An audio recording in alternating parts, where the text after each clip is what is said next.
Have you ever felt guilt because you took some time to rest or some break time? Have you ever felt ashamed for not producing the way you thought you could have produced? Hello, if you're new here, welcome. My name is Amy. I'm Brazilian, and I decided to start this channel to share a little bit of my faith journey, some tips that may help you some way. I also share a little bit about the books I read and a little bit of my life on vlogs. Starting off today's video about productivity according to the Gospel's lens, I want to bring to start our conversation the definition of the Oxford Dictionary about the word productivity. Productivity is defined by this dictionary as the rate at which a worker, a company, or a country produces goods, and the amount produced compared with how much time, work, and money is needed to produce them. By this definition, we see that productivity is deeply connected to what we do. We are going to see that in our Western culture, we are taught to think that we are what we do. And that is also really intrinsic to our sense of worth and our identity. We are taught to think that we need to do in order to be something. If you aren't productive, then you aren't someone, Whether it is in our job, in our college, or even in our church, we can think about this thing. We can think that our value comes from our actions, when this is not true. We are led to think that we always need to be doing, we always need to be producing something to have our value, to be valued as someone important or someone that, has a good approval by someone you like. And the thing is that we live in the burnout society. And as a consequence of living in the burnout society, we have symptoms of it. We are always rushing. We are always thinking so many things at the same time. We are always doing so many things at the same time, 2, 3 things at the same time to gain time, We must remember that self-pressure will lead us to not only mental, but emotional exhaustion.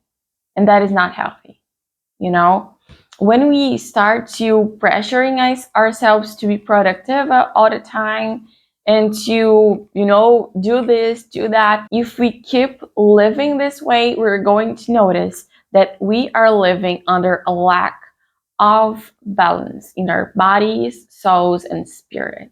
And that is dangerous. I really enjoy the idea that Timothy Keller brings in this book. This is the Portuguese version, but in English, it is called The Freedom of Self-Forgetfulness. But I like that he talks about ego and how our ego needs to be always busy. The ego is busy at all times. How many times our sense of productivity, of being productive at all times, is connected to our pride? The pride of having an overbooked schedule, the pride in not stopping, the pride in being approved by other people, the pride on producing more than other people and feeling superior by that. That is a trap. It has a consequence of that rushed life, of that rushed society, of this burnout society. We tend to look at rest as wasted time. We tend to look to resting, delighting in God's presence as something that is not much needed, And this is a lie of the enemy. See how the flowers of the field grow. They do not labor or span. Yet I tell you that not even Solomon in all of his splendor was dressed like one of these. If that is how God clothes the grass of the field, which is here today and tomorrow is thrown into the fire, will he not much more clothe you, you of little faith? We are called by Jesus to rest in his presence, to see the flowers of the field that are taken care of by him. So if God takes care of the flowers, of the birds, of the creation, why wouldn't he take care of us? We, his children. God himself rested, and this fact should lead us to a reflection on how are we living our lives. Are we stopping to listen to God's voice? Are we contemplating His creation and resting on His provision?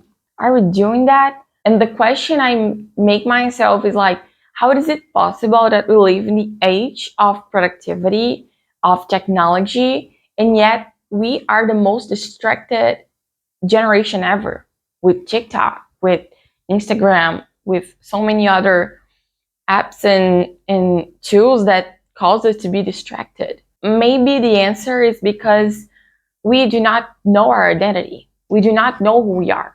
So if you don't know where you're going, any path will seem good enough. If you don't know your identity in Jesus, you will search it on man's approval.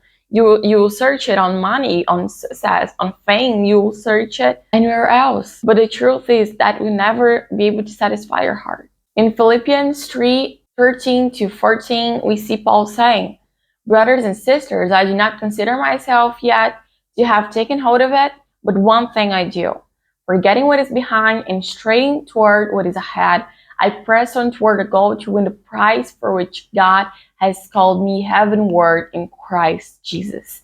Paul knew who he was in Jesus, and that caused him to stray toward what was ahead.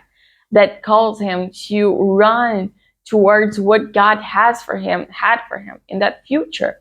Do you know who you are in Christ? Do you know the identity He has for you, the plans, the purpose He has for you? If not, put that into prayer. Ask God. Get into a deeper relationship with Jesus. How does the gospel breaks the cycle, this rushed cycle of having to be productive at all times, of this lie that you need to do in order to eat? Jesus completely destroy this lie, because our identity, who we are, do not depend on what we do. Jesus looked at us before we could ever be able to do something for Him, and He died at that cross because He saw value in us. He saw value in you before you could ever be able to do something for Him. We are saved by grace. Ephesians 2 will say that to us. Doesn't matter what we do. Doesn't matter how much we rush, how much we produce. Only in God we can find rest. Only in God our souls can be fulfilled.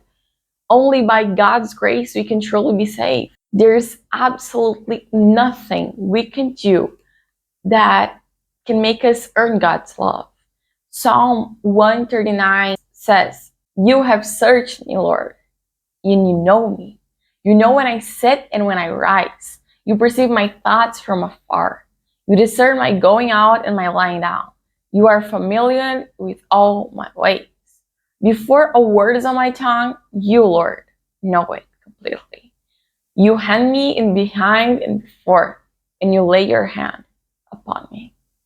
God knows us. God sees us.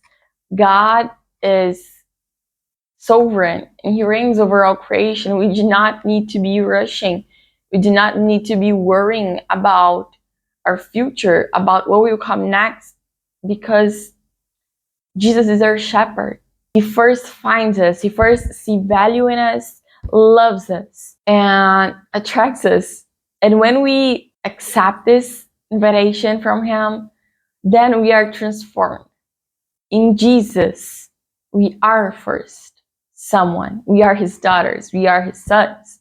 And then we do the actions. We do what He calls us to do. And then we are complete in Him. God could have wiped away all humanity for being unproductive, because Adam and Eve, they sinned. They started to produce something that wasn't His will, But yet, He chose to come down to earth to die for me and for you. He did what no else so-called God could ever do. God made Him who had no sin to be sin for us, so that in Him we might become the righteousness of God.